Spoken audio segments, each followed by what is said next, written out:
I've always been the kind of guy who prefers staying in the background. My name's Ezra Calloway, and if you met me on the street, you probably wouldn't think much of me. I'm not flashy. I don't wear designer suits or own a Tesla, but I know my worth. I work as a software engineer at Apex Innovations, a mid-sized tech company in San Francisco that likes to pretend it's one step away from being the next Google. Most days, I keep my head down and let my code do the talking. While everyone else is busy networking over kombucha in the break room, I'm hunched over my keyboard, building things that actually matter. That's how I ended up creating Ethermind, an AI platform capable of analyzing market trends faster and more accurately than anything else out there. It wasn't just lines of code. It was months of sleepless nights, endless debugging, and countless cups of coffee. But here's the thing about working behind the scenes. No one notices unless they want something from you. My best friend, Milo Grayson, says I need to stop letting people walk all over me. Ezra, he told me once during one of our late-night coding sessions, "You're brilliant, but brilliance doesn't mean squat if no one knows you exist." He had a point, but standing out has never been my style. I figured that as long as my work spoke for itself, everything would fall into place. Boy, was I wrong. The office politics at Apex Innovations were subtle, almost invisible if you weren't paying attention. Claire Whitmore, our VP of Product Development, was the queen bee. She had this polished look about her, sharp blazers, perfectly styled hair, and a smile that never quite reached her eyes. On paper, she was impressive, charismatic, driven, and well-connected. In reality, though, she was the type of person who thrived on taking credit for other people's hard work. I'd seen it happen before. One of my coworkers, a junior developer named Rachel, spent weeks developing a feature for one of our apps. When the project launched, Claire stood up at the team meeting and acted like she'd come up with the entire concept herself. Rachel didn't say anything. She just smiled politely and went back to her desk. Watching that made me uneasy, but I convinced myself it wouldn't happen to me. After all, Ethermind was different. It was too big, too complex, too mine. No one could pass off something like that as their own, right? Still, there were moments when Claire's behavior gave me pause, like the time she stopped by my desk and asked casually what I'd been working on lately. I brushed it off, assuming she was just checking in. Looking back now, I realized she was fishing for information, for leverage, for whatever she could use to climb higher on the corporate ladder. But back then, I was naive enough to believe that good intentions still existed in this cutthroat world. I'll never forget the day I finished Ethermind. It was late at night, just me, my laptop, and a half-empty cup of cold coffee. I sat back in my chair, staring at the screen as lines of code blinked innocently before me. For months, this project had consumed every waking moment, and now it was finally ready. This is it, I whispered to myself. I could feel it in my bones. This thing was going to change everything. The next morning, I scheduled a meeting with Claire Whitmore, my boss at Apex Innovations. She wasn't exactly warm or approachable, but she was sharp, one of those people who always seemed 3 steps ahead. As I walked into her sleek glass-walled office, I felt a mix of excitement and nerves. I presented Ethermind with pride, showing off its features and explaining how it would revolutionize data analytics. At first, she nodded thoughtfully, asking questions that made me think she actually cared. But there was something in her tone, a subtle edge, that I couldn't quite place. When I left her office, I told myself not to overthink it. After all, good work speaks for itself, right? It didn't take long for reality to slap me in the face. A few days later, whispers started spreading around the office. People kept giving me these weird looks, like they knew something I didn't. Then came the email blast from Claire announcing the launch of Apex Predict, a groundbreaking new AI tool for market analysis. I opened the attachment and nearly dropped my phone. Every single feature listed under Apex Predict matched Ethermind almost word for word. I felt sick, not just because Claire had stolen my work, but because she'd done it so brazenly. How could she think she'd get away with this? I stormed into her office, clutching printouts of my code and design documents. "This is my project," I said, slamming the papers onto her desk. "You can't just claim it as yours." Claire leaned back in her chair, unfazed. "Ezra, She said smoothly, "This was a team effort. Your contributions were valuable, sure, but let's not exaggerate your role here." Her calmness infuriated me. She knew exactly what she was doing, and worse, she knew I couldn't prove it without risking my job. I left her office feeling defeated, my fists clenched so tightly they hurt. That night, I called Milo. He listened silently as I vented, pacing back and forth in my tiny apartment. "You've got to fight this," he said firmly. "Gather evidence, emails, timestamps, anything that proves it's yours." So that's what I did. Over the next few days, I combed through old files, screenshots, and chat logs, piecing together a timeline that proved beyond a shadow of a doubt that Ethermind was my creation. But before I could figure out my next move, Claire summoned me to her office again. This time, she didn't even bother pretending to be nice. "Due to budget cuts," she said curtly, "we've decided to eliminate your position, effective immediately." Just like that, I was escorted out of the building by security, clutching a cardboard box filled with my personal belongings. As I stepped onto the sidewalk outside, I felt humiliated and angrier than I'd ever been in my life. For days after getting fired, I wallowed. I replayed every interaction with Claire in my head, dissecting her words and actions until I couldn't stand it anymore. Milo showed up one evening with pizza and beer, determined to snap me out of it. "You got something they stole, Ezra," he said between bites. "If they think it's so valuable, then you've got the power to make them regret it." His words struck a chord. Maybe losing my job wasn't the end of the road. It was the beginning of something bigger. That night, I sat down at my kitchen table and sketched out a plan. Instead of fighting Apex Innovations directly, I'd build something even better. Something that would overshadow Apex Predict completely. And when the time was right, I'd remind them and the whole damn industry who Ezra Calloway really was. I named it Arabus, not because I was trying to sound intimidating or dramatic. It just felt right. In Greek mythology, Arabus is a primordial deity of darkness, a place where light begins to fade, but life continues to thrive. That's how I saw myself after everything that happened. Stripped of my old life, yes, but still alive and ready to rebuild. Milo became my first ally in this new chapter.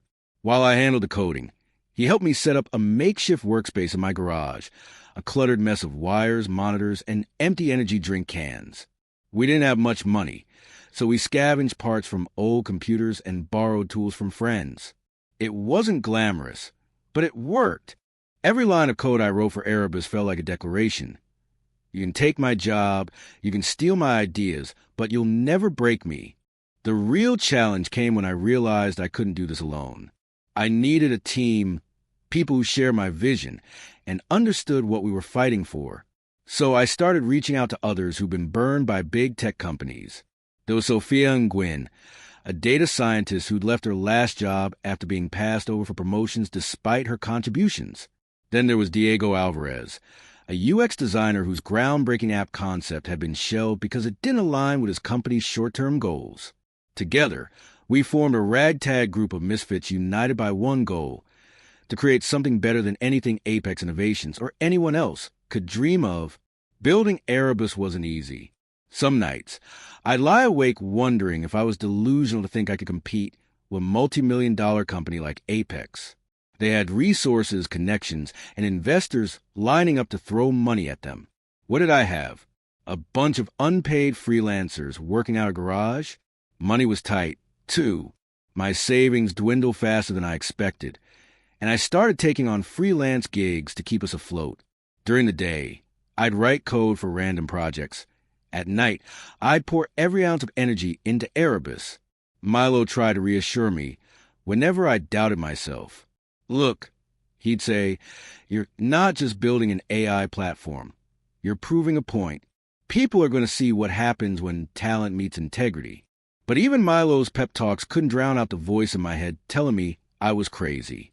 Things got worse when news broke about Apex Predict as official launch. Tech blogs raved about its innovative design and unparalleled accuracy. Claire Whitmore gave interviews where she casually mentioned leading the development team. Watching her talk about my work like it belonged to her made my blood boil. For a moment, I considered giving up. Maybe Milo was wrong. Maybe I wasn't cut out for this. Then I remembered why I started this in the first place. Not just to get revenge, but to show the world that innovation doesn't belong to corporations. It belongs to people, to creators, to dreamers. And damn it, I was going to prove that. Our breakthrough came when I decided to enter Arabus into the Silicon Valley Tech Summit's annual competition. It was a long shot. We weren't backed by any major investors, and most of the other entries came from established companies. But I figured we had nothing to lose. Using a pseudonym, Elliot Reed, I submitted our demo anonymously, hoping to avoid drawing attention until we were ready. To my surprise, Arabus caught the eye of Darius Langley, a venture capitalist known for spotting hidden gems in the tech world. He sent me an email requesting a meeting to discuss potential funding. At first, I thought it was some kind of prank. Me? Getting funded by someone like Darius Langley? But as I read through his message again, I realized it was real. Milo nearly fell off his chair when I told him. Still, I hesitated. Taking their money meant revealing who I really was, and risking another betrayal. But without funding, Arabus would stay stuck in my garage forever. After hours of arguing with myself, I decided to take the risk, but only after consulting with a lawyer to ensure all legal protections were in place. If Claire Whitmore thought she could crush me once, she was about to learn I wasn't so easy to break anymore. Meeting Darius Langley was nerve-wracking. I walked into the conference room wearing my best suit, which, honestly, wasn't saying much, and introduced myself as Elliot Reed. Darius studied me carefully, his sharp eyes scanning every detail. He asked tough questions about Arabus' scalability, market potential, and competitive edge. I answered as confidently as I could, trying to mask the fact that my hands were shaking under the table. By the end of the pitch, Darius seemed impressed, but skeptical. "Your technology is impressive," he said, leaning back in his chair. "But I need to know who I'm investing in. Who's the real person behind this?" For a moment, I froze. Revealing my identity meant exposing myself to scrutiny and possibly retaliation from Apex Innovations. But I also knew I couldn't hide forever. Taking a deep breath, I confessed everything. My time at Apex, the theft of Ethermind, and my determination to build something better. To my relief, Darius didn't dismiss me. Instead, he nodded slowly, as if piecing together a puzzle. "This isn't just about tech," he said finally. "It's about justice. Count me in." Walking out of that meeting, I felt a mix of excitement and terror. For the first time, I had real support, but the battle was far from over. Apex Innovations wouldn't go down without a fight, and neither would Claire Whitmore. Still, I reminded myself of one thing. I wasn't the same Ezra Calloway who'd let them walk all over me. This time, I was ready to fight back with everything I had. Darius Langley didn't waste any time. Within days of our meeting, he sent over a formal investment proposal. As I read through the terms, my heart raced, not just because of the numbers, but because this was the moment everything became real. With Darius's backing, Arabus wasn't just a side project anymore. It was a legitimate business. Obsidian Core, the name Milo suggested for our company, was officially born. But signing that agreement came with conditions. Darius insisted on full transparency, which meant revealing my true identity to the public sooner rather than later. "You got a story people will rally behind," he told me during one of our follow-up calls. "Don't shy away from it. Own it." His words stuck with me, even though the idea of stepping into the spotlight terrified me. I'd always preferred working behind the scenes, letting my code speak for itself. Now, I was being asked to put myself out there, to become the face of a movement. I spent hours rehearsing what I'd say when the time came. How you explain to the world that the AI platform everyone's raving about was stolen from you? That the same company now profiting off your hard work tried to erase you completely? It felt surreal, like I was living in some twisted tech drama. But deep down, I knew this was my chance to rewrite the narrative, to turn my pain into purpose. With funding secured, we moved operations out of my garage and into a small shared workspace downtown. It wasn't much, a single room with mismatched furniture and flickering fluorescent lights, but felt like home. Sophia took charge of organizing our workflow, while Diego focused on designing a sleek user interface for Arabus. Milo handled outreach, reaching out to journalists and influencers who might be interested in our story. As CEO, I struggled to adjust to my new role. Leading a team wasn't something I'd ever imagined doing, let alone excelling at. I worried constantly about making the wrong decisions or letting everyone down. But every time doubt crept in, I reminded myself why we were doing this. This wasn't just about building a better AI platform. It was about proving that innovation could thrive outside the toxic systems that had nearly crushed me. The first few weeks were chaotic. We worked late into the night, fueled by caffeine and sheer determination. Slowly but surely, Arabus began taking shape. Its algorithms were faster, smarter, and more adaptable than anything Apex Innovations or anyone else had created. When we ran internal tests comparing Arabus to Apex Predict, the results were staggering. Our platform processed data twice as fast and delivered insights with unparalleled precision. For the first time, I allowed myself to believe we might actually pull this off. Of course, success doesn't come without consequences. As word of Arabus spread, Apex Innovations started losing clients. Their sales team scrambled to retain accounts, but it was clear that Apex Predict couldn't compete. Claire must have realized what was happening because she suddenly became very interested in us.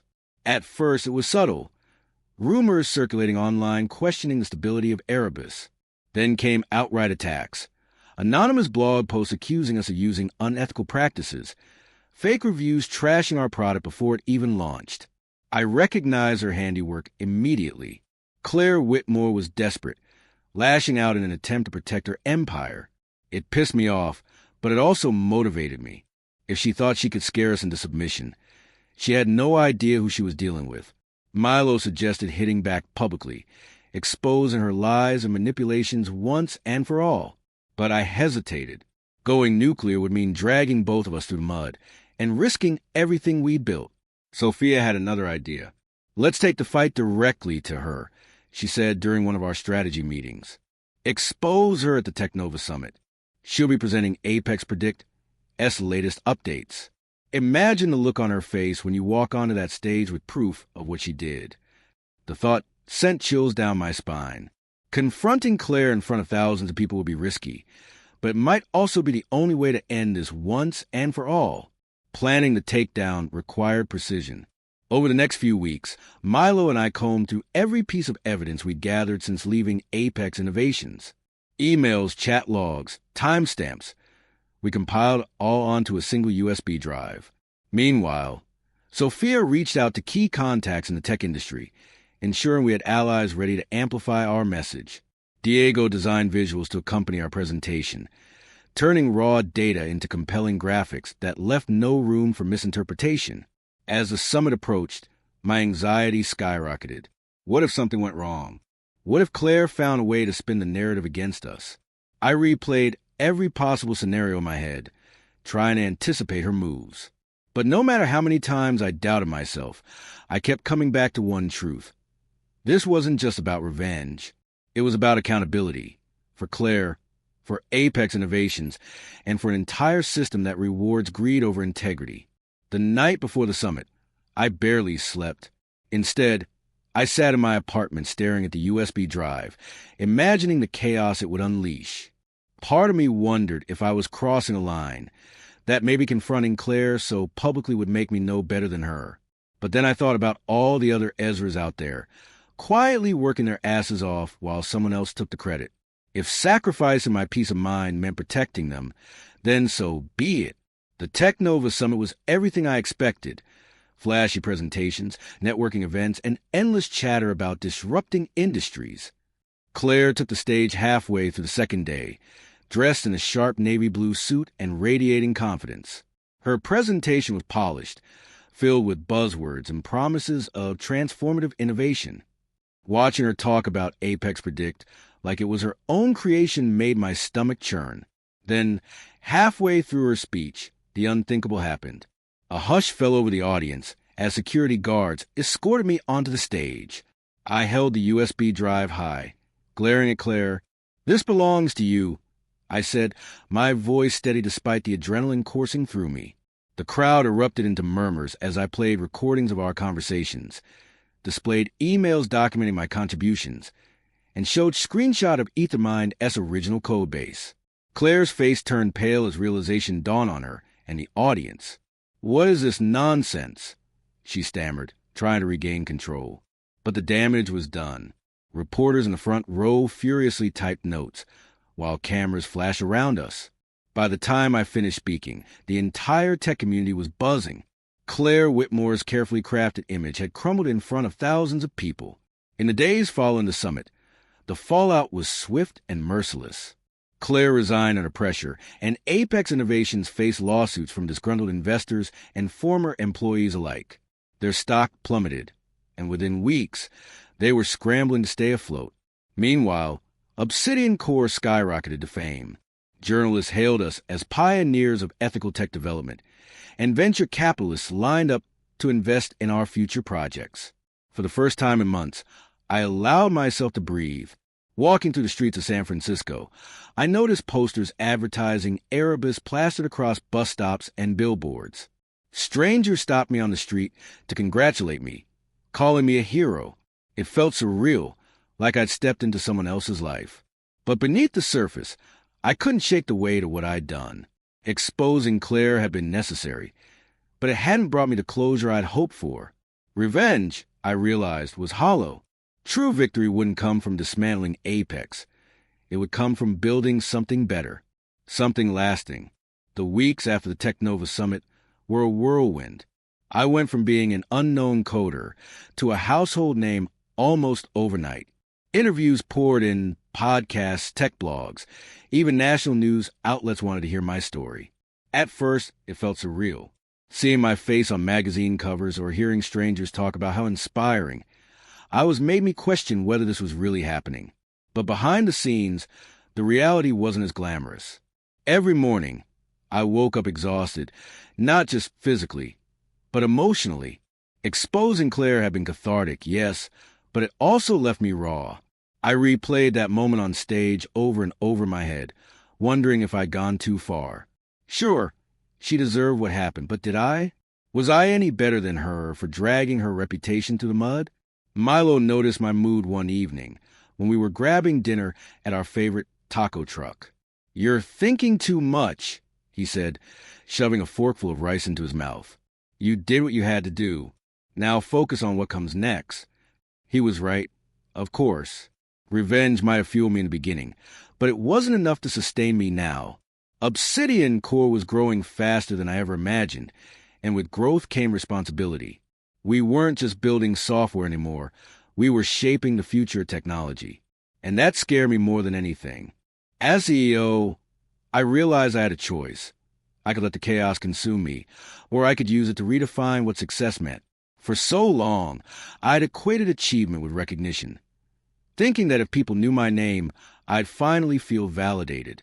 But standing backstage at another speaking engagement, watching Sophia dazzle the audience with her presentation, I understood something important.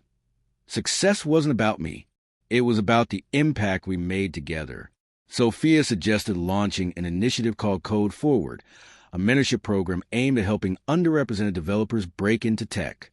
"We've got a platform now," she said during one of our brainstorming sessions. "Let's use it to lift others up." Her words resonated deeply. This was bigger than revenge or accolades. It was about creating opportunities for people who didn't have them. With Milo's help, we started reaching out to schools and community organizations, offering workshops, internships, and grants. Watching young coders light up when they saw their ideas come to life reminded me why I fell in love with programming in the first place. It wasn't about fame or money. It was about solving problems and making lives better. Then, one day, I received an email from someone I never expected to hear from again, Claire Whitmore. She wanted to meet. Part of me wanted to delete the message without reading it further, but curiosity got the better of me. Against Milo's protests, I agreed to see her at a quiet cafe near Union Square. When she walked in, she looked nothing like the polished executive I remembered. Her hair was pulled back into a simple ponytail, and her usual designer blazer had been replaced by a plain sweater. For a moment, I almost felt sorry for her. "I know I don't deserve your forgiveness," she began, her voice shaky. "But I want to apologize for everything. What I did to you was wrong, and I regret it every single day. Her words caught me off guard. I'd spent months hating her, imagining this moment where she groveled at my feet. But now that it was here, I didn't feel satisfaction, just emptiness. Why are you telling me this? I asked. She hesitated before answering. Because I think you can do more good than I ever could. You expose truths about this industry that no one else dare to touch. Let me help you keep going. Part of me wanted to laugh in her face. Trust Claire Whitmore again? After everything? But another part of me saw an opportunity, an alliance that could amplify our mission. If she truly regretted her actions, maybe she could be redeemed. Or maybe she was just desperate. Either way, I decided to take the risk, but only on my terms. Claire's offer was simple. She provided insider information about unethical practices within other tech companies, helping us expose corruption wherever it existed. In return, she asked for nothing, not money, not recognition, just a chance to make amends. It was a bold move, one that required trust one wasn't sure I could give. But after consulting with Sophia and Milo, I agreed to collaborate, with strict boundaries. Over the next few months, Claire became an unlikely ally. Using her connections, she uncovered scandals involving data breaches, exploitative labor practices, and stolen intellectual property. With each revelation, Obsidian Core gained credibility as a force for change. Reporters dubbed us the watchdogs of Silicon Valley, holding corporations accountable in ways regulators couldn't or wouldn't. Still, working with Claire wasn't easy. Every conversation felt like walking a tightrope, balancing skepticism with hope.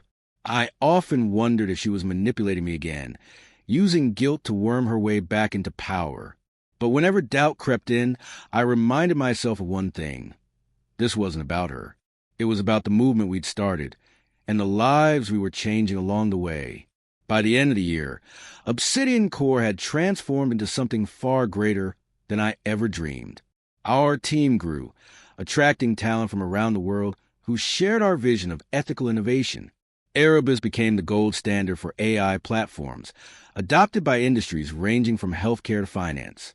Meanwhile, Code Forward expanded globally, empowering thousands of aspiring developers to pursue careers in tech. One evening, as I stood on the rooftop of our new headquarters overlooking San Francisco Bay, I reflected on how far we'd come. From a dingy garage to a skyline-dominating office, Obsidian Core had defied every odds stacked against us. Yet, despite all the success, I knew this wasn't the finish line. There was still so much work to be done. Not bad for a guy who used to hide in the background, huh? Milo teased, joining me with 2 beers in hand. I chuckled, taking a sip. Not bad at all. Years later, I found myself sitting in the same spot, staring at the same view. So much had changed since those early days of Ethermind. Apex innovations had faded into obscurity, while Obsidian Core continued to thrive. My journey from a trade engineer to industry leader had been anything but linear, filled with moments of doubt, fear, and triumph. As I prepared for my keynote speech at the Technova Summit, the very stage where I confronted Claire, I thought about the lessons I had learned. Revenge may have sparked my fire, but it was compassion and collaboration that kept it burning. True leadership wasn't about crushing your enemies. It was about lifting others higher. During my speech, I shared my story openly, emphasizing the importance of resilience, ethics, and community. I acknowledged the risks of standing up to injustice, but stressed that doing so created ripple effects that inspired others to act with courage. To everyone's surprise, I concluded by announcing the Ether Fund, a grant program designed to support underrepresented innovators in tech. This isn't just my legacy, I said, looking out at the sea of faces. It's ours. Together, we can redefine what it means to innovate, not just for profit, but for progress. Applause erupted throughout the auditorium, echoing louder than I'd ever imagined. As I stepped off the stage, I felt a sense of peace. This wasn't the end of my story. It was the beginning of countless others. The final scene takes place months later, as I walk through the bustling streets of San Francisco. Posters advertising Obsidian Core's latest projects line the sidewalks, and snippets of conversations float past me. 2 young developers sit at a cafe, sketching ideas on napkins and dreaming of startups like mine. Smiling to myself, I realize my legacy isn't about revenge or riches. It's about inspiring others to rise above adversity. As the camera pans upward, capturing the city's skyline bathed in golden sunlight, the screen fades to black. Words appear. Innovation thrives not when we tear each other down, but when we build each other up.